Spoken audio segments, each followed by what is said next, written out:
In the last video, we talked about the rise of LSD, and the most important thing for us to keep in mind about this rise of LSD is that not only that there was a lot of sort of use of psychedelic drugs going on, first of all in a sort of subculture, and then in the more the mainstream culture into 1967, 68, and 69, but that LSD was used as a way of creating a kind of a trip, and a lot of musicians either created music that would go along with a drug trip, music that was meant to sort of enhance that, or having had the experience of the drug trip, tried to get music to do a similar kind of thing. So if you listen to an album, could you kind of go on a kind of musical trip without the LSD? Would that be possible? And so we're going to talk about how music gets serious as it begins to, how rock music gets serious as it begins to sort of address this challenge of creating music that could be substantial enough to become a kind of a trip in that way. And this is the beginnings of something that I call in the book, and we'll talk about in part 2 of the history of rock, something called the hippie aesthetic. What makes up this hippie aesthetic of music? You can begin to trace this musical ambition all the way back at least to the Drifters' There Goes My Baby from 1959, a track produced by Lieber and Stoller. There you begin to see them using the orchestra in ways that are not just sweetening with strings. They're using sort of motivic things that really draw attention to the kind of classical character of the strings and this kind of thing. We can talk about the ambition of Phil Spector and the wall of sound and creating the biggest possible sound there, his sort of teenage symphonies, that kind of idea. We can talk about Brian Wilson's studio experimentation after he stops touring with the Beach Boys and stays in the studio constantly looking for new kinds of sounds, using the studio as his kind of compositional sketch pad, finding new sounds. The music gets increasingly ambitious. We can certainly talk about the Beatles' increasing seriousness. In fact, when we talked about the British invasion, we kind of tracked the Beatles movement from craftspersons to artists, that kind of thing. We can talk about Dylan and the seriousness of lyrics and how that emerges in the mid-1960s. So by the time we get to 1966, 1967, and musicians are starting to think, how can we make the music serious? We've already had a kind of a serious engagement to a certain extent with a lot of the kinds of factors that are going to that are going to make the music serious. So here are what some of these kinds of things are. Let's first talk about serious lyrics. One of the things about the hippie aesthetic and a lot of psychedelic music is that the lyrics should deal with serious themes. Not just teen life and romance, I want to hold your hand, she loves you, yeah, yeah, yeah.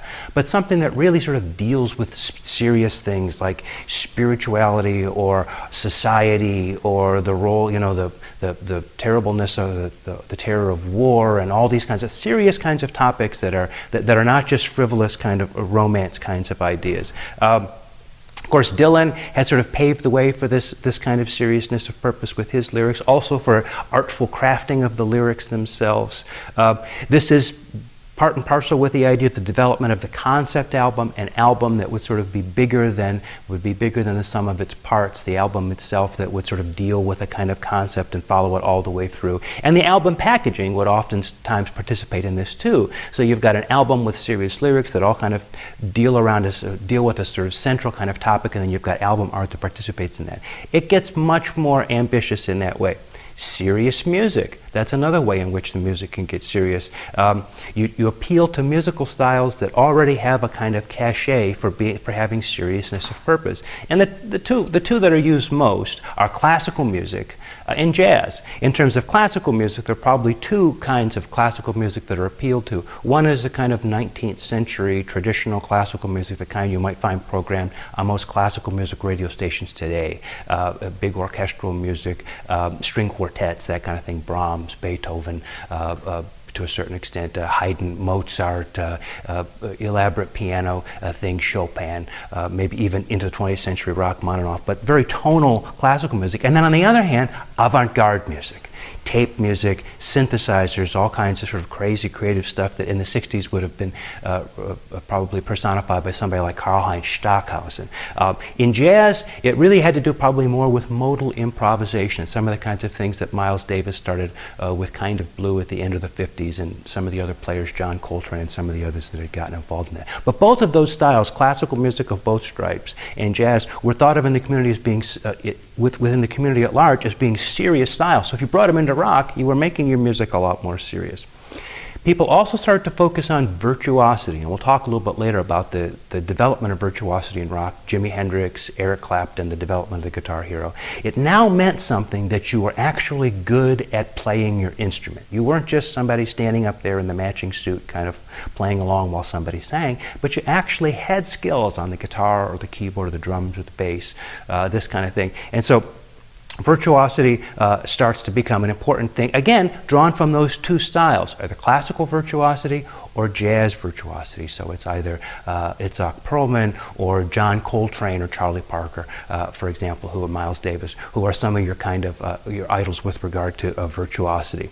The use of technology is another thing which helps make the music more serious, and this could be devoted to following the most recent developments in recording technology, being able to put more and more tracks on these recordings, being able to manipulate the sounds in various kinds of ways in the recording studio. As we talked about with Brian Wilson, the studio kind of becomes a sketch pad now. It's the place where you sort of sketch out ideas, and this becomes increasingly the norm at the end of the 60s. It really becomes important in the 70s, and we'll talk about that in part 2 of the course.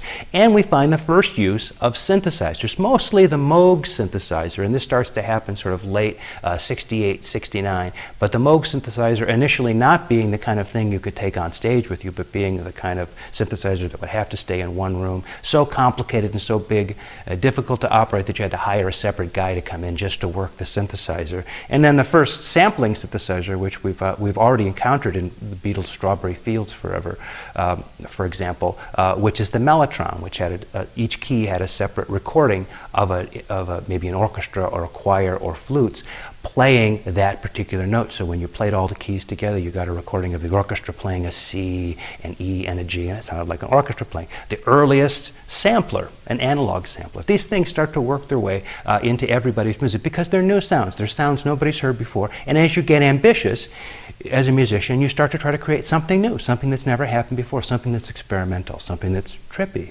maybe. The most important thing that comes out of this is the solidification of the idea that the rock musician now becomes an artist, not simply an entertainer, not simply a pretty face that shows up on the Ed Sullivan Show, but now somebody who has a kind of artistic integrity which they need to develop and which they need to protect in order to have credibility in the community. And so this idea is that they're always exploring new possibilities, always pushing musical boundaries. So take all of those kinds of things together, lyrics, music, virtuosity, technology, this general sort of sense of responsibility for their music as artistic, and we can trace it, as I say, back to the late 1950s and forward. By the time we start to get to 66, 67, 68, 69, it starts to become the dominant model. And that's mostly because these musicians are looking for a way to make their music more serious of purpose, have more seriousness of purpose, because they want the music to take on a little bit more weight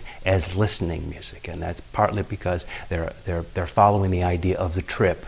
And this is maybe in some ways how music can become psychedelic. So as we start to look at the music itself, we'll turn first to the innovations of the Beatles and the Beach Boys as they push the envelope and help us further understand how music can be psychedelic.